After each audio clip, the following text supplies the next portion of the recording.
Accessibility and sequencing.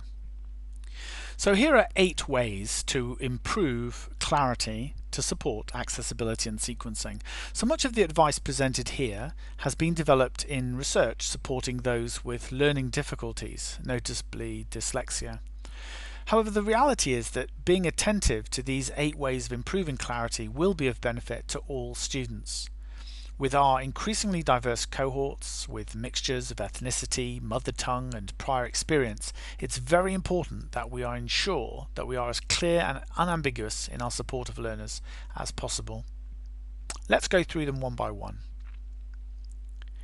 One-step directions. Now, providing clear instructions of each step to be taken in any learning activity helps to lower the processing time for all students. It also supports memory retention.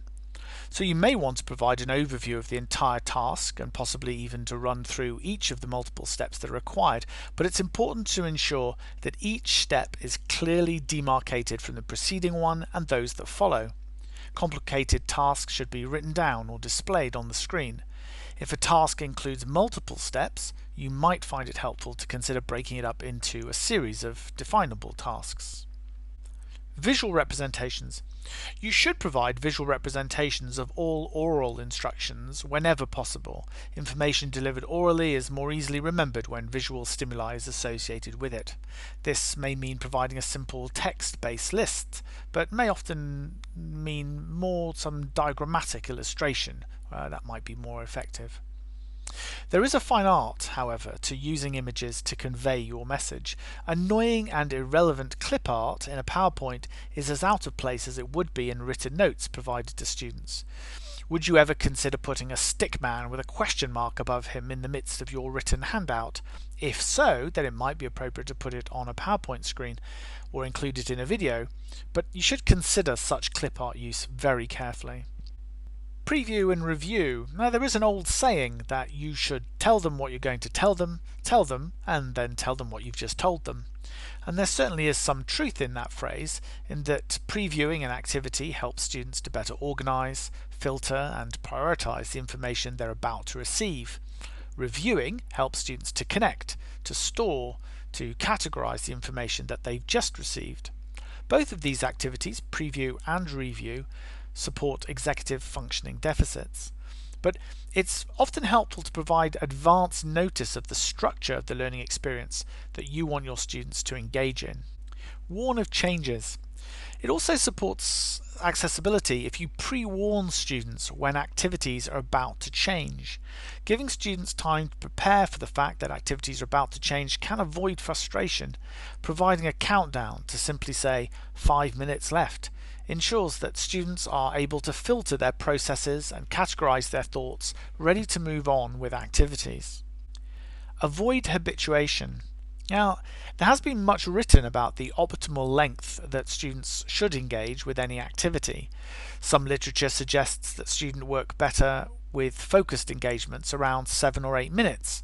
Other research suggests that 15 to 20 minutes is a suitable length of time for a single activity to ensure students remain engaged.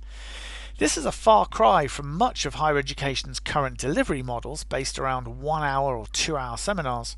But as a rule, we would suggest that you try and stick to individual activities of between 7 and 20 minutes. The reason for this is that it avoids what's often referred to as habituation. And this is the particular type of non-associative learning in which repeated exposure to a stimulus, such as me talking, leads to decreased responses. So instinctively, variation within the learning experience feels right to most people, but it is useful to recognize that there are limits to anyone's ability to remain attentive. Structured note-taking. Well, many students believe that their learning is enhanced by their ability to take notes during a learning encounter.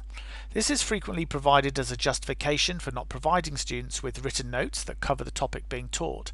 It's also used as a justification for putting notes onto PowerPoint slides, talking at them during the presentation, and then providing them to students subsequently in the hope that they still make sense.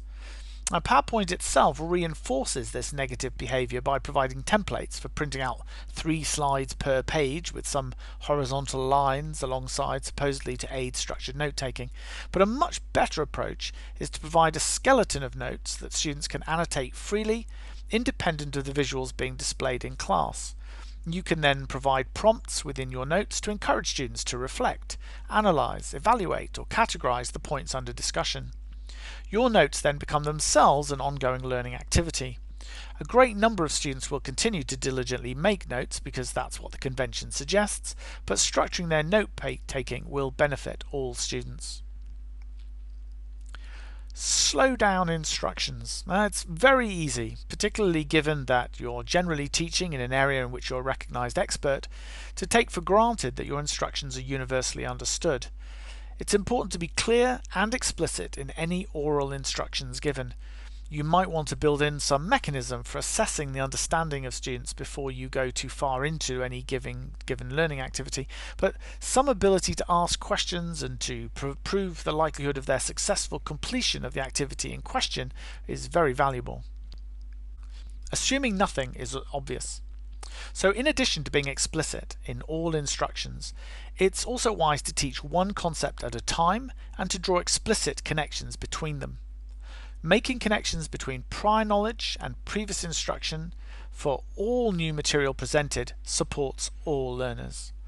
You might consider providing a mind map view of your entire module that links concepts, topics, themes, and content to use this as a central focus. So reflect on a recent teaching experience. Consider the impact of each of these 8 different ways of improving clarity might have had on that experience for you and your students. As is often the way, guidance notes can also become an evaluative framework, so consider to what extent you currently follow these clarification steps, and if you do not, why not?